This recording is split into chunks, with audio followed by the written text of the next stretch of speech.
Números capítulo 33.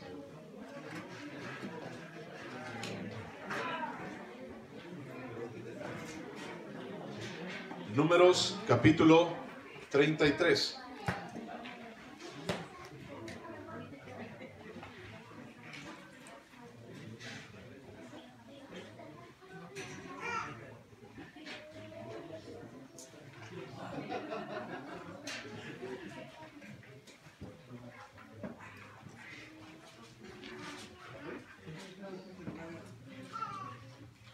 Ok, Números capítulo 33. Recuerda que estamos viendo el libro de Números. Y en este libro de Números hemos estado viendo cómo Dios guía a su pueblo a través del desierto. Cómo es que Dios está llevando al pueblo de Israel a través de un lugar que es muy feo, un lugar que no nos gustaría estar cualquiera de nosotros, pero un lugar que cualquiera de nosotros puede pasar. Prácticamente lo hemos visto anteriormente, ¿no? Un desierto es la única cosa segura que un cristiano va a pasar. Entonces, como decía Jesús, desierto, desierto, te digo que vas a pasar por ahí. Entonces, necesitamos entender esta parte de nuestras vidas. Tenemos que entender esta parte del desierto en nuestras vidas. Tenemos que entender esta parte de cuando en un desierto no hay agua, no hay comida, no hay ningún lugar en donde refugiarse, sino solamente existía para el pueblo de Israel un solo lugar. Y ese lugar era la presencia de Dios. Entonces tenemos que entender esto, cómo es que Dios guía a su pueblo a través del desierto para poder llegar a la tierra prometida. Eso es el libro de Números. Entonces vamos a leer Números capítulo 33 y vamos a leer bastantes versículos porque bueno, vas a darte cuenta por qué vamos a leer bastantes versículos a continuación. Números capítulo 33 versículo 1. Dice así: estas son las jornadas de los hijos de Israel que salieron de la tierra de Egipto por sus ejércitos, bajo el mando de Moisés y Aarón. Moisés escribió sus salidas conforme a sus jornadas por mandato de Jehová. Estas pues son sus jornadas con arreglo a sus salidas. De Ramesés salieron en el mes primero a los 15 días del mes primero. El segundo día de la Pascua salieron los hijos de Israel con mano poderosa a la vista de todos los egipcios, mientras enterraban los egipcios a los que Jehová había herido de muerte de entre ellos. A todo primogénito también había hecho Jehová juicios contra sus dioses. Salieron pues los hijos de Israel de Ramesés y acamparon en Sucot. Salieron de Sucot y acamparon en Etam, que está al confín del desierto. Salieron de Etam y volvieron sobre Pi-Hairot, que está delante de Baal-Zephón, y acamparon delante de Migdol. Salieron de Pi-Hairot y pasaron por en medio del mar al desierto, y anduvieron 3 días de camino por el desierto de Etam, y acamparon en Mara.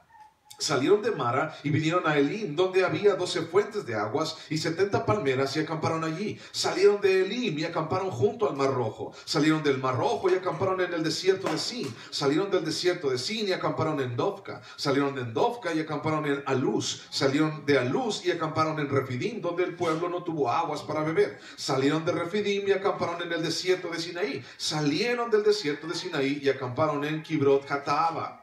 Salieron de Kibrot Hataaba y acamparon en Haserot. Salieron de Haserot y acamparon en Ritma. Salieron de Ritma y acamparon en Rimón Pérez. Salieron de Rimón Pérez y acamparon en Libna. Salieron de Libna y acamparon en Risa. Salieron de Risa y acamparon en Seelata. Salieron de Seelata y acamparon en el monte de Sefer. Salieron del monte de Sefer y acamparon en Arada.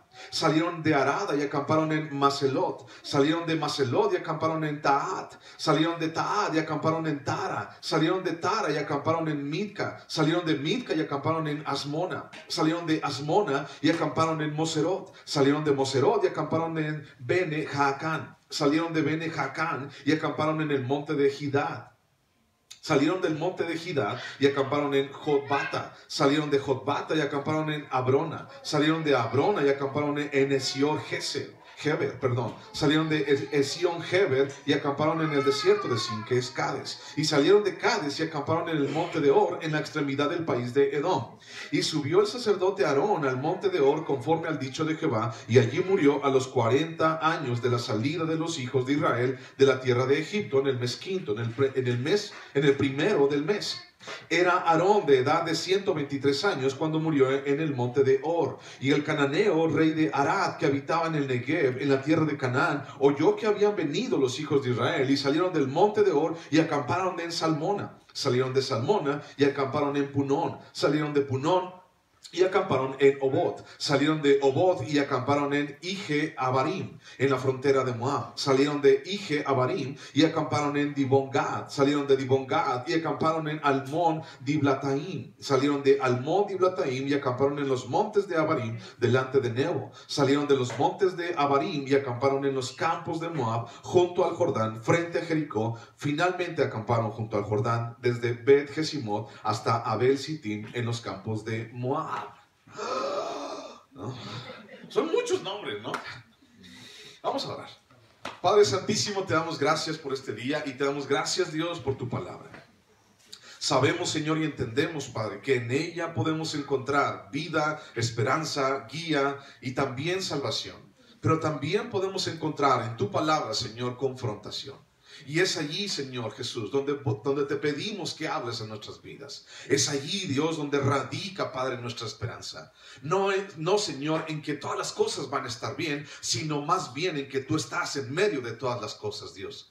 Señor, y por eso confiamos con todo nuestro corazón en que tu palabra es real, en que tu palabra es viva y eficaz, en que tu palabra, Señor, es aquella que nuestra alma y nuestro corazón necesitan. Hoy venimos delante de tu presencia para escuchar de tu palabra en el nombre de Cristo Jesús. Amén. Bueno, muchos nombres. Y vas a decir tú, ¿y yo qué con esos nombres, no? A mí, ¿qué me importa si salieron de Elim y luego salieron a Dovka y luego nombres que nunca en la vida tal vez vas a volver a leer? O tal vez te vas a dar cuenta que están allí. Pero bueno, eso es precisamente por qué estudiamos la Biblia. ¿Por qué la estudiamos? Porque necesitamos entender por qué está esto aquí y qué tiene que ver en la vida para nosotros. Bueno, el pueblo de Israel, vamos a recapitular. El pueblo de Israel ahora está en los campos de Moab. Está a la entrada de la tierra prometida. Prácticamente tiene a la ciudad de Jericó, es a la cual le dan 7 vueltas. A la ciudad de Jericó la tiene enfrente. Y entonces está a punto de cruzar el río Jordán y empezar la campaña de conquista de la tierra de Canaán. La tierra prometida, esa donde fluye leche y miel. Pero antes de seguir adelante, encontramos esta lista de lugares. Pero muchos lugares. Pero ¿por qué se incluye esta lista de campamentos aquí? O sea, ¿por qué Dios permite o por qué Dios le dice a Moisés, ¿no? ¿Por qué Dios le dice, ¿sabes qué? Vas a escribir esto. ¿Por qué el autor del libro de Números escribe esta lista? ¿Por qué es importante? Bueno, podríamos decir, para el pueblo de Israel fue importante porque entonces se acordaban de dónde venían y acordaban para dónde habían ido y todo eso. Pero para ti y para mí, ¿en dónde está la enseñanza espiritual de este pasaje? ¿Por qué se incluye esta lista de campamentos? Bueno, es muy apropiado mirar atrás. ¿Ok? Mirar atrás y meditar en lo que Dios ya ha hecho por su pueblo. Y en ti y en mí es importante esa parte también. Poder entender qué es lo que Dios ha hecho contigo. ¿Qué es lo que Dios ha dispuesto en tu vida? ¿Qué es lo que Dios ha puesto en tu corazón? Y vamos a platicar un poquito acerca de eso conforme vayamos estudiando los versículos. Pero es apropiado mirar atrás y meditar en lo que Dios ya ha hecho por su pueblo. Lo que Dios ya ha hecho por ti. No se vale mirar atrás y decir, pues es que yo, pues es que esto, pues es que aquello. Porque si tú recuerdas, el libro de Números también se le llama el libro de las murmuraciones.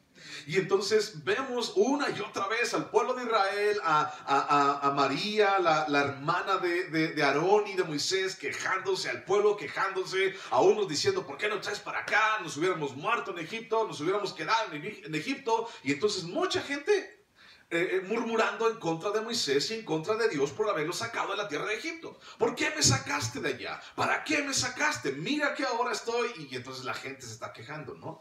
Y entonces, más allá de esto, porque si tú sabes, Números habla acerca de esto, pero más allá de sus circunstancias, tenemos o es imprescindible poder recordar qué es lo que Dios ha hecho por ti, qué es lo que Dios ha hecho por su pueblo. Y este repaso de nombres, y este repaso de lugares trae a la mente, escucha, la protección, la dirección y la provisión de Dios por el pueblo de Israel a través de todo su peregrinaje en el desierto. ¿Cuántos años pasó Israel en el desierto antes de entrar a la tierra prometida? 40 años. 40 años. ¿Por qué? Muchos pudiéramos decir que, bueno, era una distancia muy grande, ¿no? Es que a lo mejor era mucho que caminar y por eso tardaron 40 años. Pero si nos vamos al libro de Deuteronomio, capítulo 2, nos dice que entre el Mar Rojo y la tierra prometida había 2 semanas de diferencia, caminando, bien rápido. ¿Y por qué tardaron 40 años? ¿Por qué tardaron 40 años para llegar allá? Bueno, ya lo hemos visto en todo el libro de Números, por incredulidad, por insatisfacción y porque la gente, en vez de buscar a Dios en medio de su desierto, lo que hacía la gente era reclamarle a Dios por su desierto.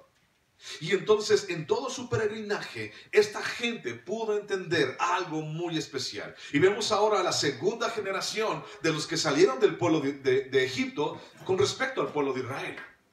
Porque si tú recuerdas, para estas fechas, ya la primera generación de 20 años para arriba, todos habían muerto en el desierto. Entonces, este mismo Dios, el que los había sacado de Egipto, ha prometido dar también la victoria a su pueblo en la conquista de la tierra de Canaán. Entonces Dios dice, ¿sabes qué? Yo te voy a hacer entrar a la tierra de Canaán, yo te voy a hacer entrar a la tierra donde fluye leche y miel. Entonces las personas estaban esperando esto, pero después de 40 años ahora están enfrente de la tierra prometida, ahora están enfrente de la ciudad de Jericó. Y esta lista, la lista que acabamos de leer hace un momento, de todos los nombres y los lugares, nos presenta al pueblo de Israel como un ejército triunfante. ¿Ok? Muchas civilizaciones de la antigüedad ponían estas listas también dentro de sus conquistas o dentro de sus historias de guerra, ¿no? Y decían, de aquí fuimos para acá y de este lado fuimos para el otro, y entonces fuimos y venimos y bajamos y subimos, y entonces todos lo narran de una manera muy poética para hacer entender que era un ejército triunfante. Entonces esto es también el sentido el cual Dios pone esta lista de lugares como si fuera Israel un ejército triunfante a través del desierto bajo el mando de Dios, su Redentor. Y esto es muy interesante, porque cuando vemos esta lista viendo o reflejando al pueblo de Israel como un ejército triunfante a través del desierto bajo el mando de Dios, nos damos cuenta, cuando realmente nos vamos a la intimidad, nos damos cuenta de que Israel no tenía absolutamente nada de eso. ¿Te acuerdas? Murmuraban una vez y vinieron las serpientes ardientes y murió muchísima gente. Murmuraban otra vez, ¿te acuerdas de Coré? Coré y sus rebeldes del desierto. ¿Te acuerdas de Coré? Y vinieron y murmuraron y mucha mortandad. Y vino otra vez y entonces murmuraron en contra de Dios y vinieron las mujeres moabitas y ándale pues, murieron como 24,000 en ese día. Y entonces vemos cómo el pueblo de Israel es un pueblo deficiente. Esto es muy interesante. El pueblo de Israel es un pueblo deficiente, porque muy contrario a lo que muchos pudieran pensar, no, es que es un ejército triunfante que va marchando todo, y es un ejército que va conquistando todas las ciudades que Dios le puso a disposición. No, Israel era de lo peorcito, de lo peor, mano.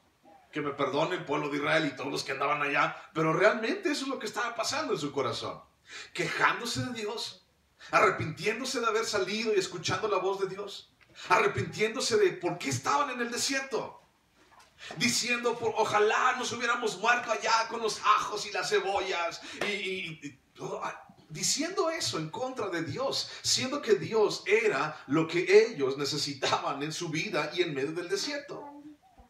Entonces, si ya has escuchado esta historia del pueblo de Israel, sabes que tú y yo no somos muy diferentes al pueblo de Israel. Y sabes que tú y yo también hemos pasado por esta circunstancia y continuamente estamos buscando esta situación en nuestra vida. Señor, yo quiero la victoria en mi vida. ¡Qué chido! Y qué chido es escuchar, ok, fulano de tal obtuvo la victoria, fulano de tal tuvo un milagro en su vida, y entonces vemos que la persona está triunfando y está saliendo adelante. Y decimos, wow, qué padre, ¿no? Pero no nos damos cuenta o no nos percatamos que la condición del ser humano es deplorable es incapacitada, que el corazón del ser humano es deficiente y que el corazón del ser humano es insatisfecho para con Dios. Y entonces, igual que el pueblo de Israel, hemos pecado. ¿Cuántas veces te gusta? Recapitula un poquito en tu vida. ¿Cuántas veces hemos pecado en contra de Dios y Dios sigue siendo fiel contigo? Y entonces esta lista nos presenta a Israel como un ejército triunfante a través del desierto. Y te acuerdas, por ejemplo, de Balaam. Y te acuerdas de los moabitas y de los amonitas. El pueblo de Israel estaba abajo comiendo chicharrones con chile allí en el desierto. Y entonces estaba Balaam y estaba Balac arriba en las cimas tratando de maldecir al pueblo de Israel. ¿Y qué les decía Dios? A ellos no lo vas a poder maldecir, porque ellos son mi pueblo elegido, son los que yo he redimido, son los que yo he amado.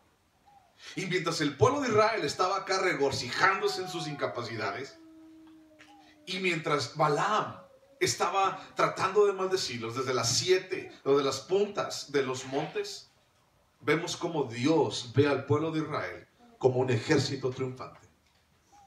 Y terminando prácticamente el libro de Números, después de toda la historia de las murmuraciones del pueblo de Israel en contra de Dios y en contra de Moisés, Dios decide poner esta lista como una seña de un ejército triunfante a través del desierto bajo el mando de Dios.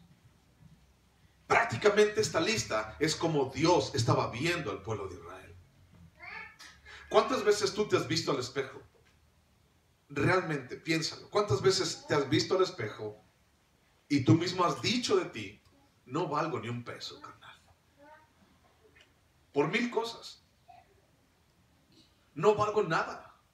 O sea, ¿cómo es que Dios? Y entonces acabamos de cantar una canción también que dice, no entiendo por qué me amaste. No entiendo por qué diste lo más valioso que tenías por mí. Si sabías que yo te iba a fallar. Si sabías que yo iba a pisotear tu nombre y yo iba a escupir tu rostro, no entiendo por qué aún moriste por mí en la cruz. Y después de terminar el libro de Números, Dios dice, ¿sabes qué? Escribe, Moisés. Escribe. Y yo veo al pueblo de Israel como un ejército triunfante.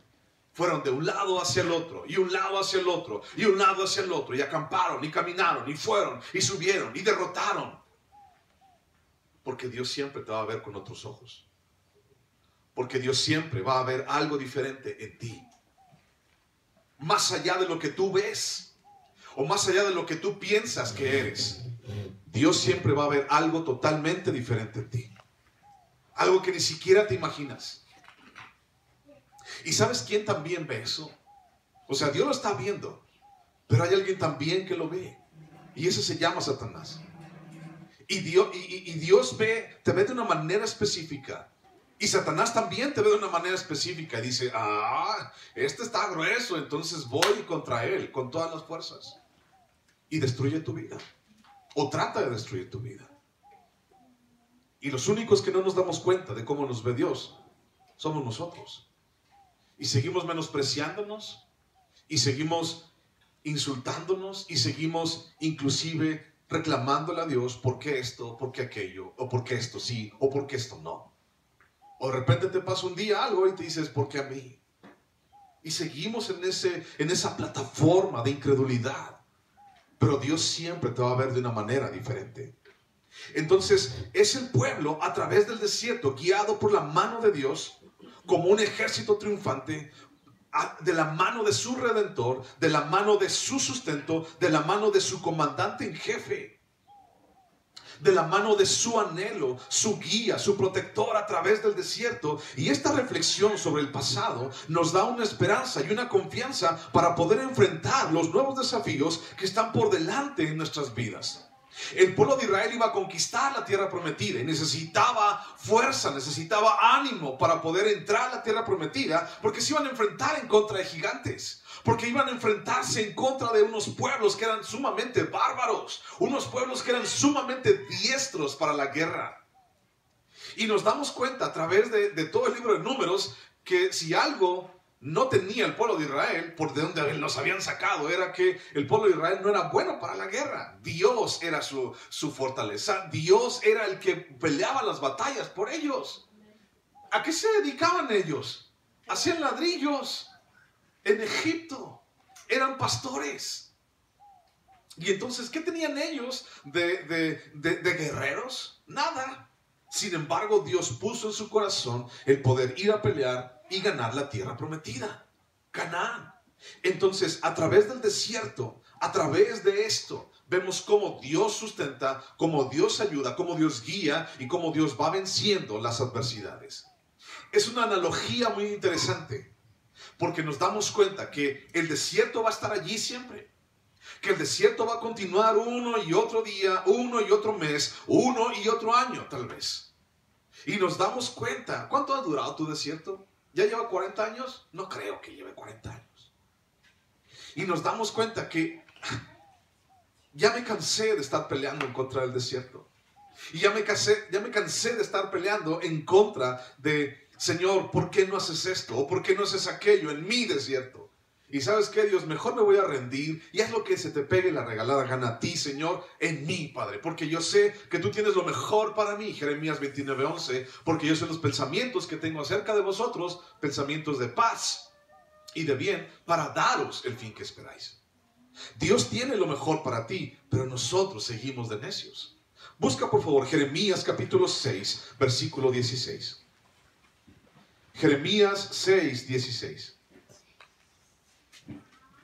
En medio del desierto, Dios sustentó, ayudó, guió, dio de comer y también peleó en el nombre del pueblo de Israel.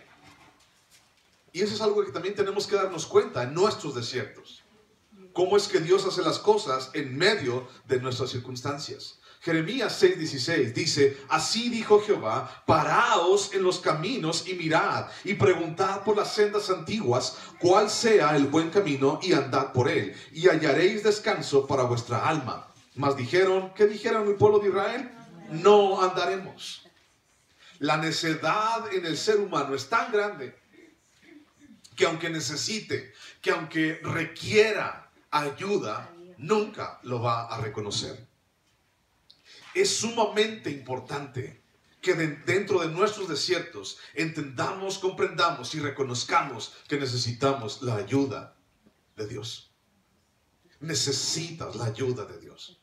Y entonces este versículo nos habla acerca de un llamado para el pueblo de Israel, para Jerusalén y para Judá. Y les dice, arrepiéntanse. Y les da este consejo, dice, párense en los caminos y pregunten por las sendas antiguas para hacer lo que agrada a Dios. Y ellos dijeron, no andaremos por ahí. Ahora, ¿cuál es la diferencia entre una senda y un camino? ¿Cuál es la diferencia entre una senda y un camino? ¿Cuál es? Lo ancho. Una senda está chiquito. Prácticamente en una senda nada más cabe una persona caminando. ¿Sí te has dado cuenta de eso? Una veredita, un caminito, una senda. Y por un camino, no hombre, hay carreteras hasta de 5 carriles por todos lados.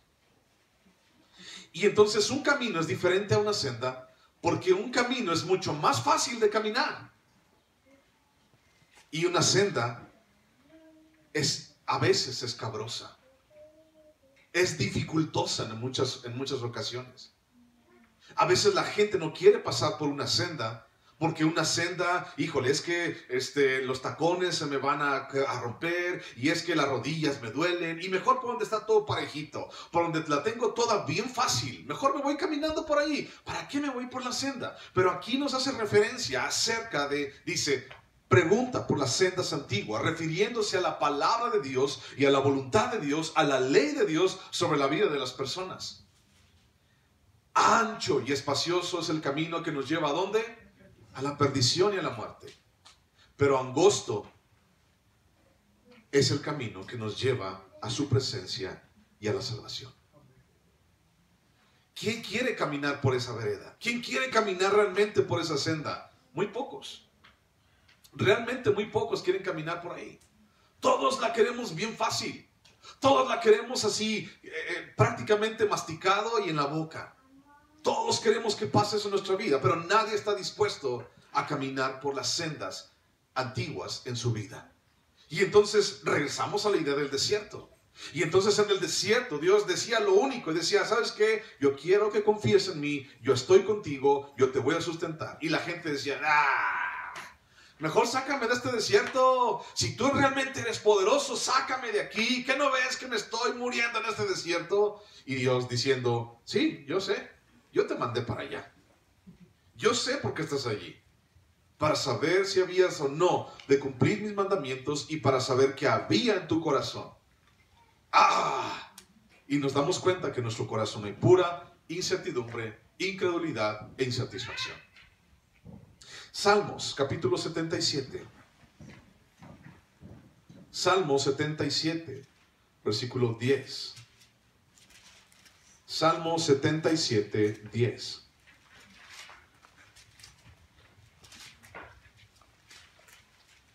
Y dice el autor, Asaf, dije, fíjate bien, dice, enfermedad mía es esta.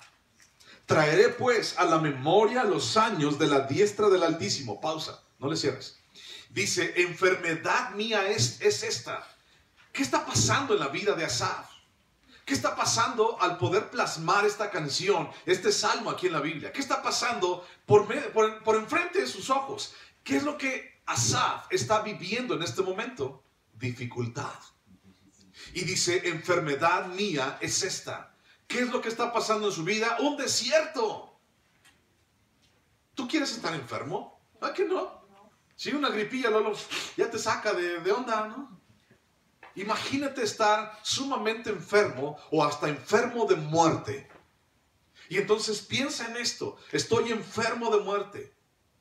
Ahora, piensa también que la palabra de Dios no solamente se limita al ambiente material, no solamente habla acerca de una enfermedad mortal en la cual podemos tener nuestra carne, sino de una enfermedad mortal que puede estar aquí, adentro de mi corazón, en mi espíritu y en mi alma, por lo cual tú y yo podemos estar diciendo, enfermedad mía es esta, desierto mío es esto, ya no quiero seguir adelante.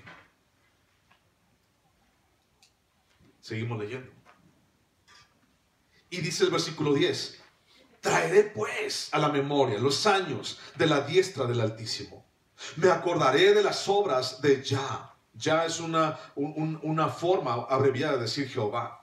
Sí, haré yo memoria de tus maravillas antiguas. Meditaré en todas tus obras y hablaré de tus hechos. Oh Dios, santo es tu camino. ¿Qué Dios es grande como nuestro Dios? Tú eres el Dios que hace maravillas. Hiciste notorio en los pueblos tu poder. Con tu brazo redimiste a tu pueblo, a los hijos de Jacob y de José. Asaf no está diciendo, enfermedad mía es esta.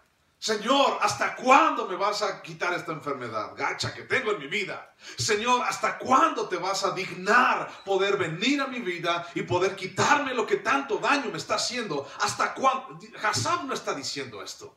Asaf dice, enfermedad mía, esto es reconozco que estoy en un desierto, reconozco que estoy en una dificultad y decide hacer algo, Asaf.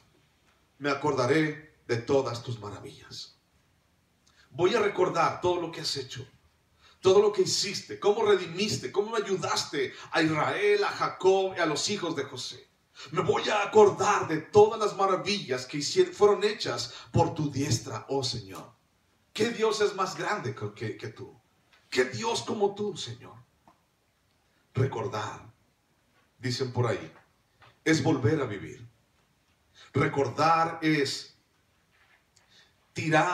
traer a la memoria el corazón de lo que en ese momento nos impulsó a seguir adelante. Recordar.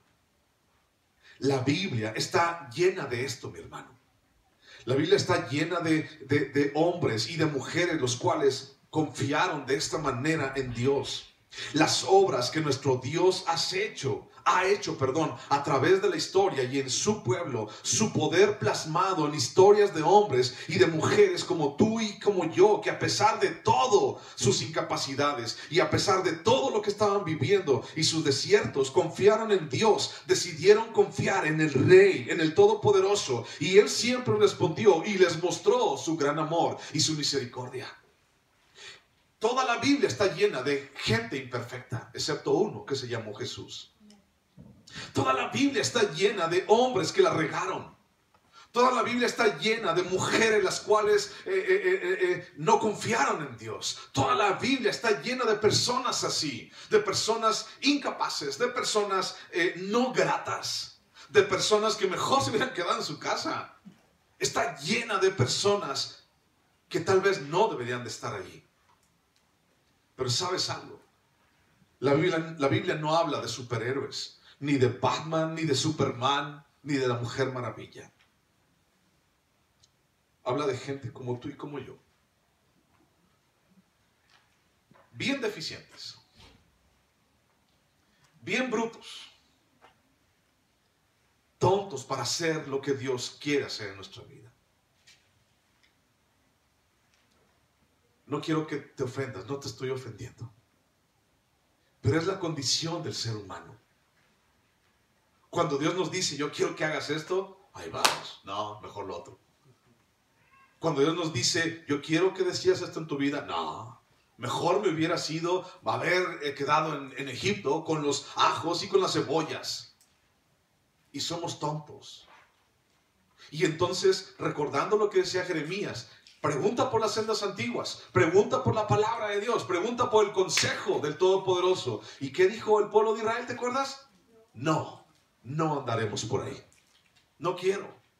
Bueno, como te dije hace 8 días, el Proverbio 23.000 dice, puedes traer el caballo al agua, pero no puedes obligar a que el caballo beba agua. Es tu decisión. La Nueva Traducción Viviente, de estos versículos que acabamos de leer en Salmos, la Nueva Traducción Viviente lo dice así. Pero después dice, me acuerdo de todo lo que has hecho, oh Señor. Recuerdo tus obras maravillosas de tiempos pasados. Siempre están en mis pensamientos. No puedo dejar de pensar en tus obras poderosas. Asaf se llena de esto. Él reconoce cómo tiene una enfermedad y él reconoce que necesita ayuda, pero también reconoce que no puede solo. Y entonces dice, voy a estar pensando en esto, en tus obras poderosas, en lo que tú has hecho, en lo que hizo tu mano con nuestro pueblo. No dice, me voy a estar quejando todos los días por lo que tú no hiciste o por lo que tú permitiste que pasara en mi vida y ahora mírame cómo estoy. Dios, ¿por qué te olvidaste de mí? No está diciendo eso. Está diciendo, voy a traer a mi memoria y no se me va a caer de mi pensamiento dejar de hablar de ti, de lo que tú has hecho. Regresate en Números.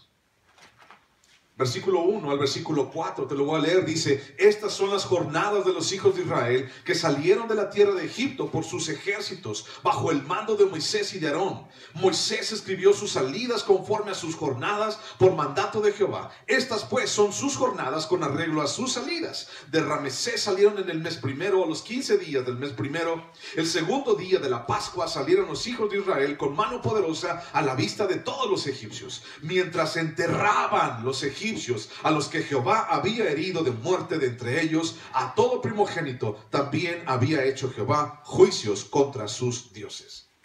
Esta es una salida triunfal. Esta es una salida del pueblo de Israel, así como ¡pum! Con bombo y platilla y con cohetes. ¡Pah!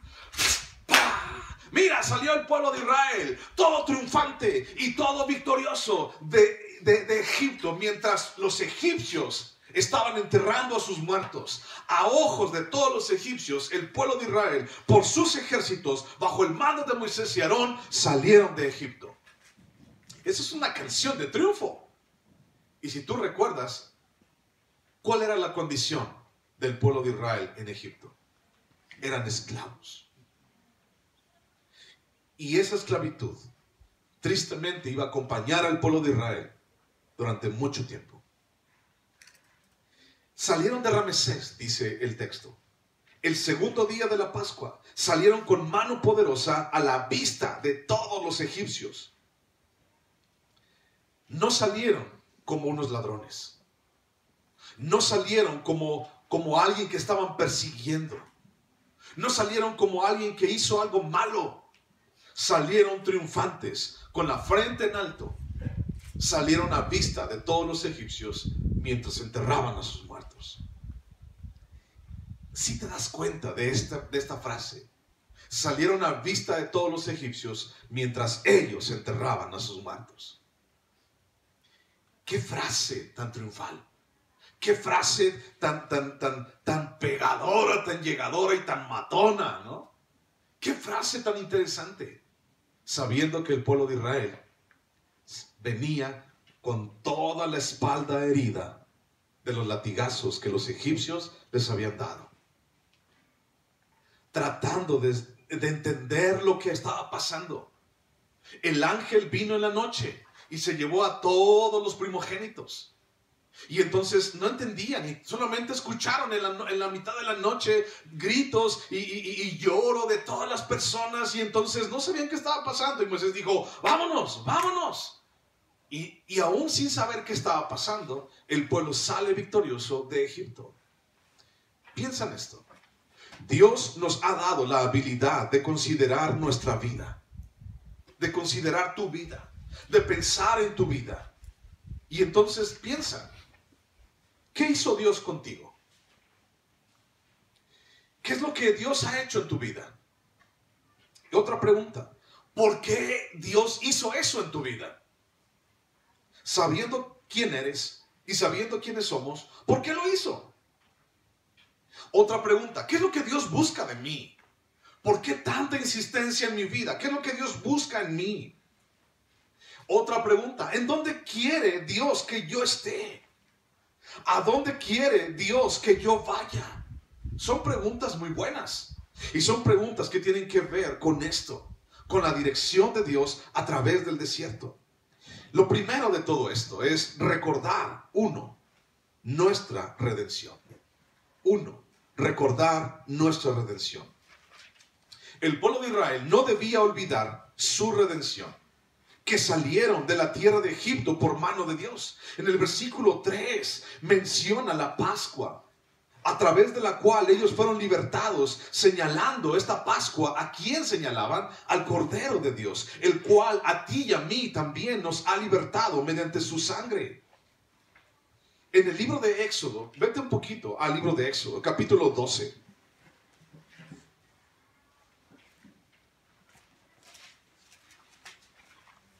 Éxodo capítulo 12, versículo 23.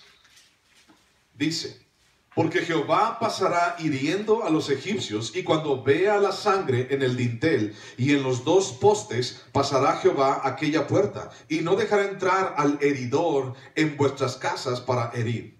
Guardaréis esto por estatuto para vosotros y para vuestros hijos para siempre, y cuando entréis en la tierra que Jehová os dará, como prometió, guardaréis este rito. ¿Cuál? El de la Pascua. Y cuando os dijeren vuestros hijos, ¿qué es este rito vuestro? Vosotros responderéis, es la víctima de la Pascua de Jehová, el cual pasó por encima de las casas de los hijos de Israel en Egipto, cuando hirió a los egipcios y libró nuestras casas. Entonces el pueblo se inclinó y adoró. Y los hijos de Israel fueron e hicieron puntualmente así como Jehová había mandado a Moisés y a Aarón. Dios les dijo, esta Pascua la van ustedes a celebrar año con año, año con año. ¿Para qué? Para recordar lo que Dios hizo por ti. Año con año. Es sumamente indispensable que en medio de nuestra iglesia estemos recordando una y otra vez, aunque la gente se aburra. Pero no podemos aburrirnos de esto. No podemos aburrirnos de la gratitud que tenemos para con Dios, de saber de dónde nos sacó, de saber lo que ha hecho con nosotros y también de saber que aún no termina con nosotros. ¿Sabes eso? Dios no ha terminado contigo. Sea como sea, Dios no ha terminado contigo. Imagínate a los israelitas, algunos ya bien viejos. Imagínate todos ellos. Hemos sido esclavos toda nuestra vida, tal vez hubieran dicho. Tenemos cicatrices por todos lados de los latigazos y de las varas, de los varazos que nos dan los egipcios. Mira, ya no tengo manos, no tengo pies. Mira que estoy ciego. Me cegaron los egipcios. A otros les cortaron la lengua. ¿Quién sabe? Pero mucha gente pudo haber perdido su esperanza al haber estado durante toda su vida esclavo. Y de repente un día, ¡pum! ¡Paz! Llega la Pascua, llega la 10ª plaga. Y entonces dice Dios, es momento de salir, porque yo los voy a rescatar, porque yo ya pagué el precio. Y ¡pum! Se van. Y entonces imagínate a toda esa bola de gente diciendo, no entiendo, no sé qué está pasando, ¿para dónde? Váyanse para allá, para allá, vámonos, no sé, vamos, y agarran lo que pudieron y ¡pum!, se van, a vista de todos los egipcios que estaban enterrando a sus muertos. Cada plaga, por cierto, confrontó así tal cual a cada una de esas deidades egipcias más importantes. Cada una de esas plagas. La Biblia dice que en 1 Corintios 5:7, que Jesús es nuestra Pascua. Él es mi Pascua y por medio de Él yo he encontrado libertad. Y por medio de Él yo he encontrado salvación. Y por medio de Él yo he encontrado una nueva vida. Pero también dice 1 Corintios 5:7, dice, quitaos la vieja levadura. ¿Qué significa eso? Bueno, ahorita vamos a ver un poquito más. Busca en Romanos capítulo 3, versículo 24. Romanos 3, 24.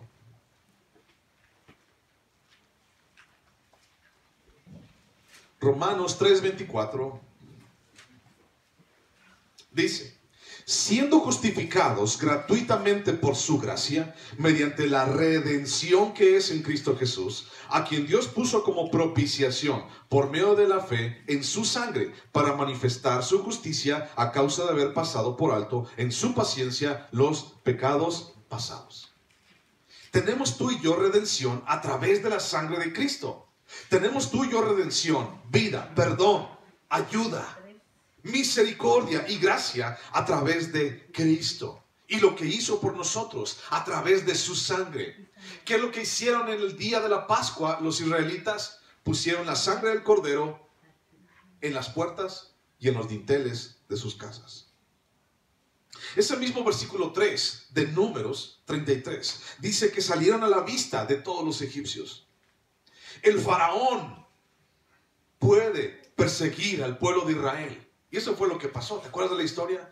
Vio que ya se habían ido y los persigue con toda la hazaña del mundo y con todo el rencor y la amargura del mundo para ir a destruirlos. Faraón se sale para destruir al pueblo de Israel.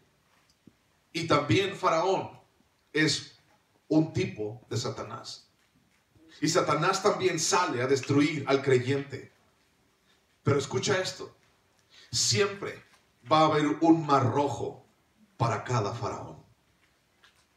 Siempre va a haber una solución de Dios para cada persecución en tu vida.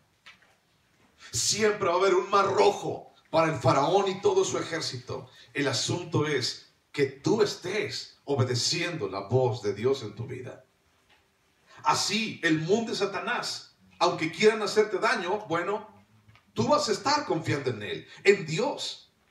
Y vas a estar confiando en que cada faraón y cada ejército del faraón tiene un juicio, un mar rojo para ellos que le espera. Busca Colosenses 2, por favor. Colosenses 2, 13.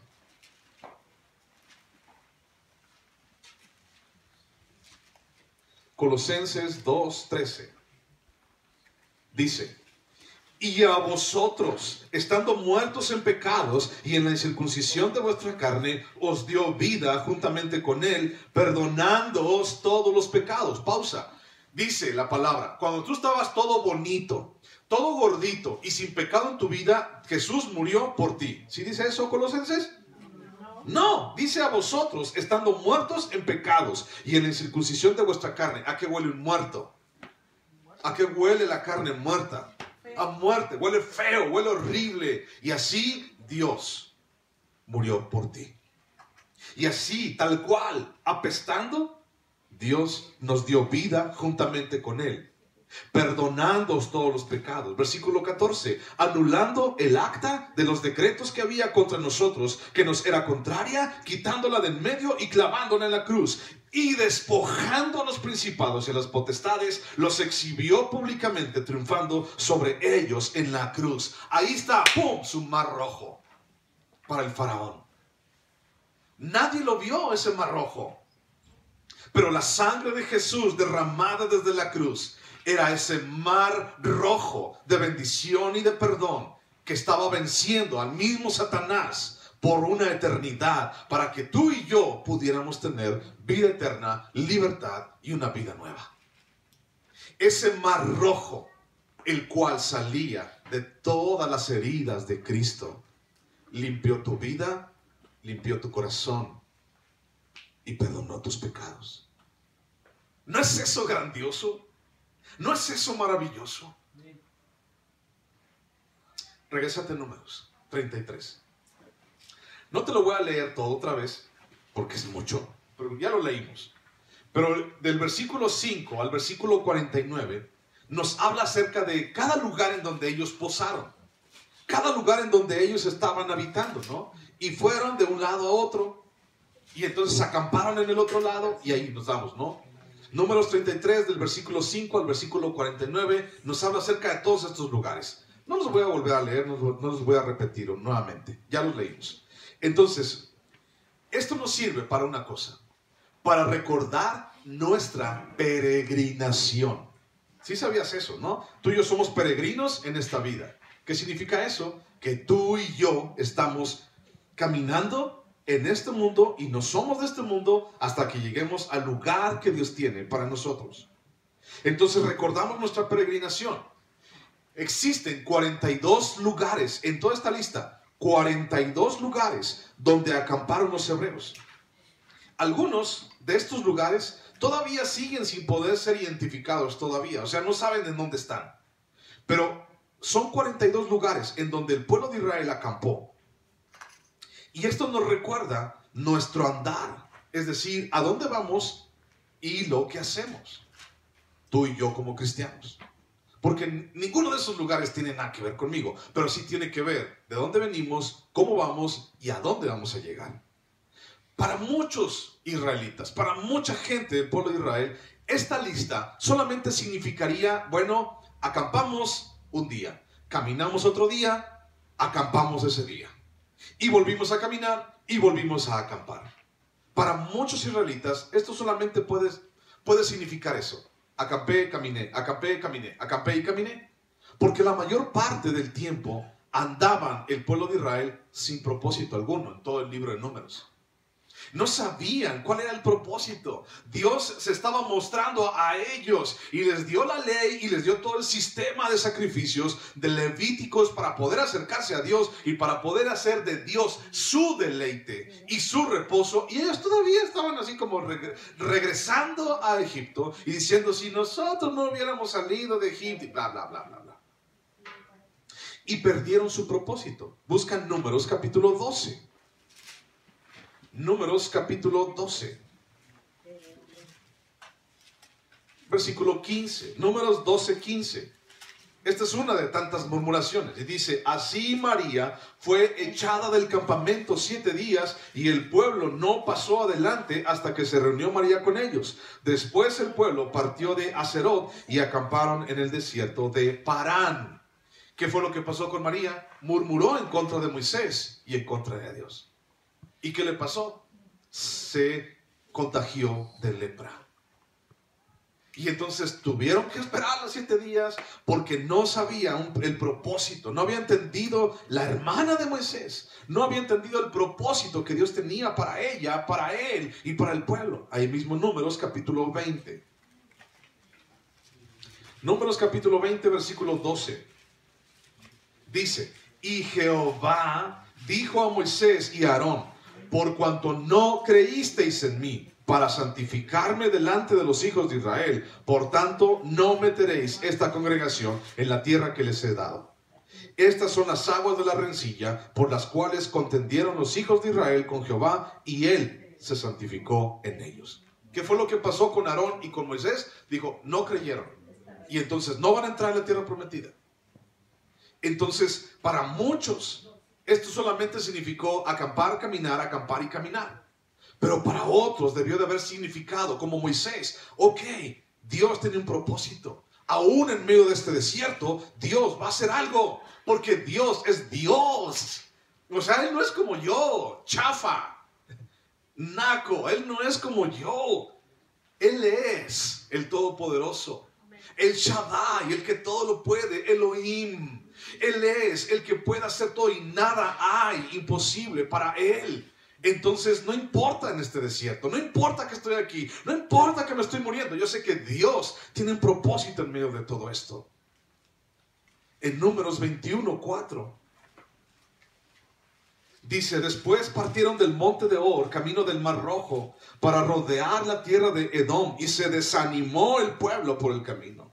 Y habló el pueblo contra Dios y contra Moisés: ¿por qué nos hiciste subir de Egipto para que muramos en este desierto? Pues no hay pan ni agua, y nuestra alma tiene fastidio de este pan tan liviano. El pueblo de Israel no entendía estos lugares para acampar. No entendía qué estaba pasando. Y entonces, nuestro caminar en Dios a través del desierto puede perder su propósito si dudamos, si nos quejamos o si nos rebelamos. Podemos malgastar la vida en ociosidad y en monotonía. Igual, si quieres gastarla, pues gástatela así. Pero nuestro andar aún a través del desierto puede ser, fíjate bien lo que te voy a decir, tu andar por el desierto puede ser emocionante. Así como que, ¿quién se emociona en un desierto? Bueno, tu andar en el desierto, en tu desierto, puede ser sumamente emocionante si tienes en mente el propósito eterno de Dios para tu vida. No hay vuelta de hoja. Realmente esto pasa. Pero si tú sigues dudando y sigues quejándote y sigues rebelándote y sigues incrédulo y sigues... ese desierto va a ser lo peor que vas a vivir en tu vida. Porque no va a estar Dios allí. La palabra dice despojarnos de la vieja levadura, del viejo hombre. Esto significa despojarme de la vieja generación. ¿Cuál fue la vieja generación? La primera generación de 20 años para arriba que salieron de Egipto. ¿Y cómo traía la mente esa generación? Los habían sacado a la mitad de la noche siendo esclavos. Aunque Dios los presenta como triunfantes, ¿verdad? Pero habían sido esclavos. Todavía traían la mugre y traían el lodo en sus manos de haber hecho ladrillos el día anterior. Y salieron así. Y entonces la palabra dice: despójate de esa vieja generación, del viejo hombre. ¿Y qué pasó con esa vieja generación? Toda ella murió en el desierto. Y también dice la palabra: pero revestíos con una nueva vida, con un nuevo hombre. Y entonces vemos una segunda generación para entrar a la tierra prometida, para aceptar también las disciplinas del desierto como si fuera del Señor, y para santificarnos, para probarnos, para enseñarnos y para guiarnos en medio de ese desierto. Los desiertos no es lo peor que vas a vivir en tu vida. Lo peor que vas a vivir en tu vida es no tener a Dios contigo. Aún en el desierto puede ser emocionante si entiendes el propósito de Dios para tu vida allí, en medio del desierto. Donde no hay nada, donde parece que me voy a morir. Allí en ese lugar donde dices: ya no puedo, ya mejor ya, fírmale aquí, ¿no? Te regalo la bici y te regalo los tenis, todos rotos que tengo, nada más como herencia, ahí te va, ¿no? Porque ya me voy a morir. No, aún en ese momento, Dios puede darte, Dios puede guiarte. Dios no ha terminado contigo. En esos versículos, del versículo 5 al versículo 49, donde habla de todos los nombres, del versículo 5 al 15, identifica el versículo 15, por favor. Del 5 al 15, Números 33. El versículo 5 dice: salieron de Ramesés, ¿ok? Y el versículo 15 dice: salieron de Refidim y acamparon en el desierto de Sinaí. ¿Ok? De Ramesés a Refidim, esos versículos, ¿cuánto tiempo crees que se tardaron? Alrededor de un año para llegar desde Ramesés a el monte Sinaí, al desierto de Sinaí. Más o menos un año. Y cuando hablamos, por ejemplo, del versículo 15 hasta el versículo 49, ¿cuánto crees que duraron para llegar allá? Del versículo 15, desde Sinaí, hasta donde está el versículo 49, los campos de Moab. ¿Cuánto tardaron del 15 al 49? 38 años. 38 años. En el primer año, Dios allí, desde Ramesés al monte Sinaí, ¿qué fue lo que Dios le dio a Israel en el monte Sinaí? La ley. Y entonces Dios le dio la ley, recibieron la ley. ¿Y qué significaba esa ley? Bueno, la ley significaba que Dios los iba a guardar, a guiar, que Dios los iba a enseñar cómo poder estar en el desierto, cómo vencer las pruebas y cómo santificarse para tener una relación con Dios. Eso es lo que decía la ley. Pero cuando ellos decidieron no creer a Dios, desde el versículo 15 hasta el 49, entonces pasaron 38 años. Desde el versículo 16 al versículo 49, pasaron 38 años. ¿Por qué? ¿Por qué en uno nomás pasaron poquito y en el otro pasaron 38 años? O sea, es muy abismal la diferencia. ¿Por qué? Porque la generación de incrédulos debía de morir en el desierto. Sí. Al principio, Dios les hizo salir, dije ya, no como esclavos, huyendo, sino como conquistadores a la vista de todos los egipcios. Pero el pueblo siguió viviendo por voluntad propia en una, escucha, el pueblo siguió viviendo en una voluntad de esclavo. ¿A dónde nos lleva una voluntad, una mentalidad, un sentimiento y una vida de esclavo? ¿A dónde te va a llevar? 38 años dando vueltas en el desierto, sin saber a dónde ir. Para ti nada más es caminar y acampar, caminar y acampar. Nada más eso. Si tú y yo seguimos viviendo en una mentalidad de esclavitud, esa mentalidad de esclavitud tiene que morir. Como la primera generación murió en el desierto. Todos aquellos que aún traían lodo en las manos, pensando que eran esclavos, después de tantos años y no se habían quitado el lodo de los ladrillos de las manos, tuvieron que morir. Y la segunda generación hace referencia a ti y a mí, los cuales nos hemos despojado del viejo hombre, ya ha muerto. ¿Te acuerdas cuando te bautizaste? ¿Qué fue lo que pasó cuando te sumergiste en el agua? Dijiste, renuncio, yo no quiero vivir esa vida y ahora, ¡fum!, vuelvo, quiero una vida totalmente diferente. Y entonces eres una nueva persona y las cosas viejas pasaron y aquí todas son hechas nuevas. Entonces, cuando alguno quiere vivir como esclavo, su vida va a estar esclavizada, aun cuando ya son libres. El pueblo de Israel durante 38 años era libre, pero ellos decidieron seguir una vida de esclavos.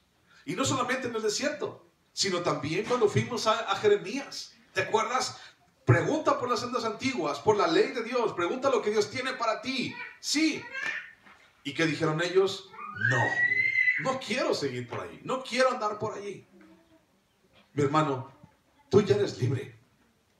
Dios venció a la muerte, la esclavitud y al pecado, al mismo infierno.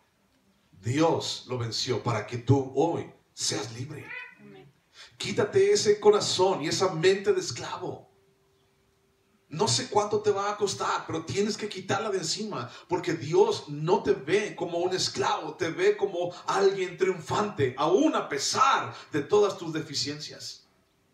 Puedes enumerar muchas. Si yo te dijera ahorita, escribe tus defectos y escribe tus virtudes, me vas a escribir 100 defectos y me vas a escribir tal vez una virtud. Porque nos solemos ver de esa manera. Solemos ver siempre lo malo en nosotros. Y qué bueno también, porque nos hace dependientes de Dios. Pero no te quedes allí.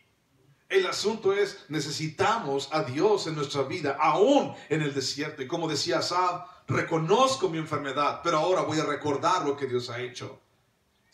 Pregunta, ¿qué tanto de esa esclavitud hay todavía en ti para seguir dando vueltas como si no tuvieras propósito alguno? Y siendo esclavos aún de ti mismo, aún de nosotros mismos, por nuestras decisiones, por nuestros sentimientos, por nuestro carácter, por nuestros pensamientos, y aún siendo esclavos por nuestras acciones en nuestra vida, aún que ya somos hijos de Dios. ¿Cuánto todavía hay de ti de esa esclavitud? La respuesta solamente la tienes tú. ¿Cuánto hay todavía en mi corazón, en mi pensamiento, en mi forma de ver la vida? ¿Cuánto hay? No lo sé. Pero si sigues agarrando eso, vas a seguir dando vueltas en el desierto y un día vas a morir. La última cosa que quiero citarte es, tenemos que recordar la provisión de Dios en nuestras vidas. La primera fue recordar tu redención. La segunda fue recordar el sustento de Dios en tu vida. Y la tercera, la provisión de Dios. Porque Dios guió a Israel en medio del desierto durante 40 años, allí en el desierto, y los cuidó y los sustentó, aun cuando ellos se olvidaron de quién era Dios. Aun cuando a ellos no les importó quién era Dios, Dios todavía los siguió cuidando, guiando y dando de comer. ¿Tú crees que un hombre o una mujer ingrato, malagradecido, ya no quiero maná, yo no quiero, ya me quiero regresar, ¿tú crees que realmente se merecería que le dieran de comer el día siguiente? ¿Que le dieran maná que viene proveniente del cielo? ¿Tú crees que son merecedores de esa gracia? ¿Crees que son merecedores de ese perdón? ¿Crees que son merecedores de lo que Dios tenía para ellos y aún hacerlos entrar a la tierra prometida, la cual fluye leche y miel? ¿Tú crees que ellos eran merecedores de todo esto? Yo no creo. Bola de quejumbrosos, prole de pecadores, todo el día quejándose, todo el día diciendo ¿por qué? ¿Y por qué? ¿Y por qué? Todo el día viendo todo lo malo siempre y nunca viendo el propósito para Dios. Bola de malagradecidos, ingratos. ¿Por qué se merecían eso? No se lo merecían, ninguno de ellos. ¿Y sabes cómo se llama eso? Gracia. Eso se llama gracia. ¿Y qué es lo que hace Dios contigo y conmigo? Nos da su gracia. Porque ni tú ni yo lo merecemos. Y sin embargo, Dios sigue ahí. Y sigue hablando a tu corazón. Y sigue hablando a tu vida. Y sigue dirigiendo tus pasos. Y sigue aguantando tus quejumbrosos en el desierto. Aguantando tus quejas. Y aguantando tus reclamos. Y aguantando que muchas veces has hablado aún en contra de Él.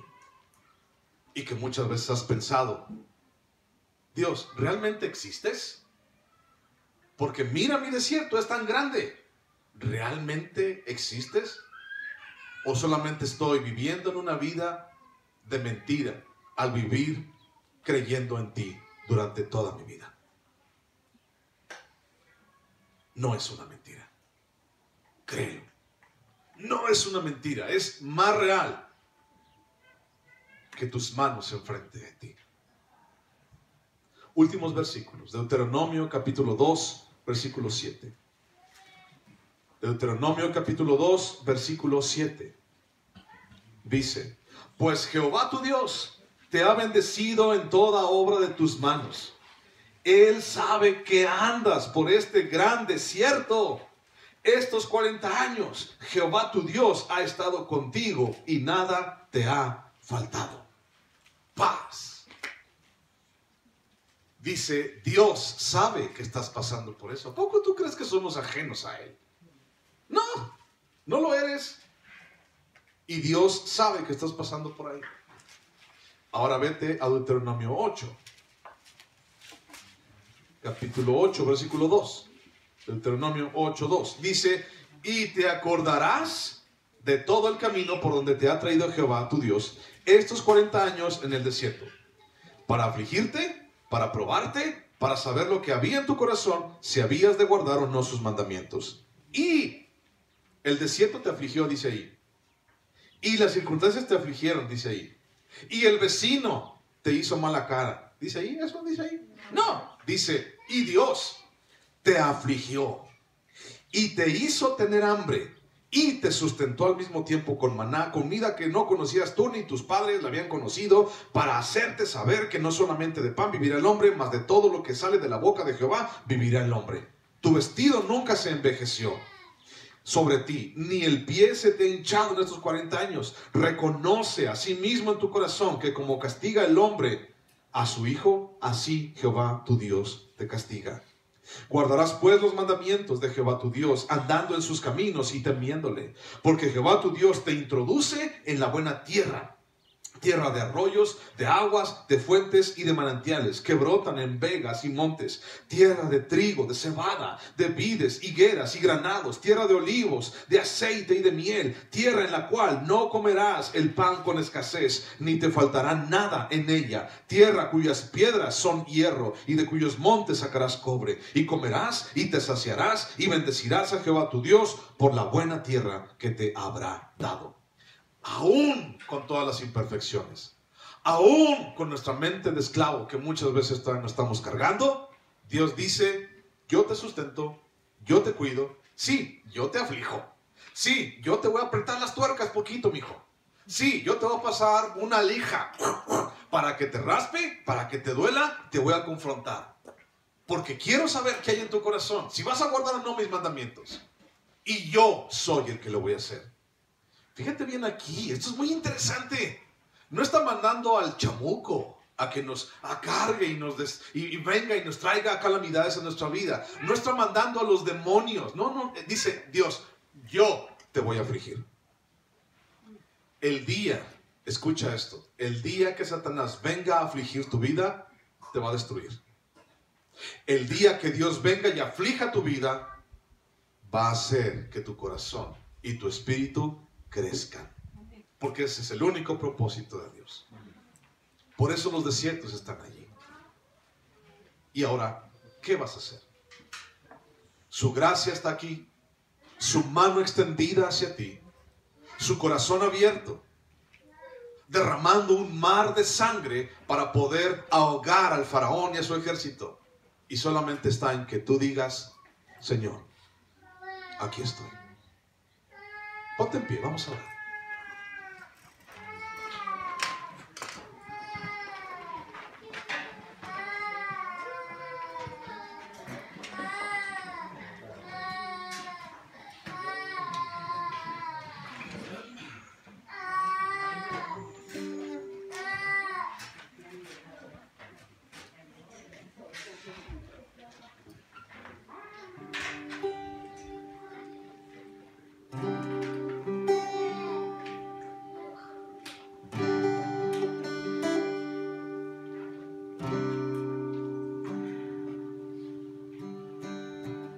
Señor Jesús, reconocemos hoy, Dios, con todo nuestro corazón lo que tú has hecho. Solo nosotros sabemos de dónde nos has sacado, pero hoy también encargamos, Dios, nuestra vida a ti. Levantamos nuestro corazón, levantamos nuestra vida, Padre Santo, para que hagas tú lo que tengas que hacer. Para que hagas, Dios, conforme a tu voluntad. Para que hagas tu voluntad, Señor, en nosotros. Gracias.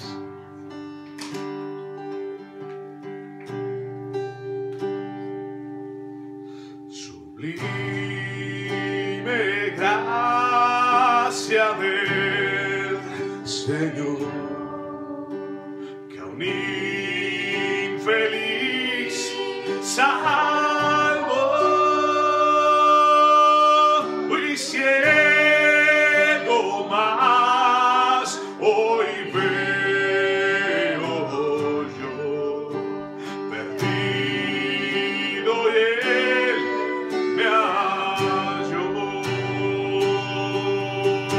Su gracia me enseñó a creer.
amor, sublime gracia, inmenso amor.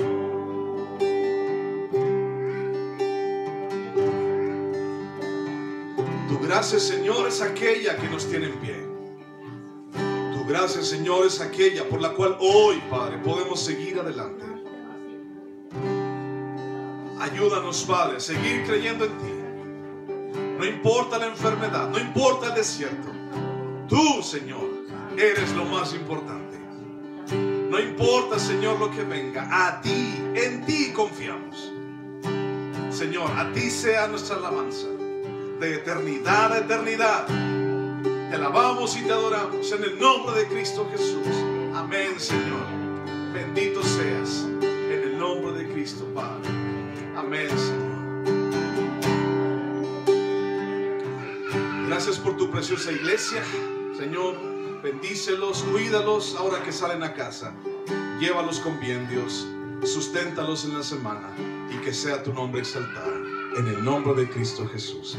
Amén, Señor. Amén. Gracias por venir acá. Gracias por estar aquí. Un abrazo para todos ustedes. Que Dios te bendiga grandemente.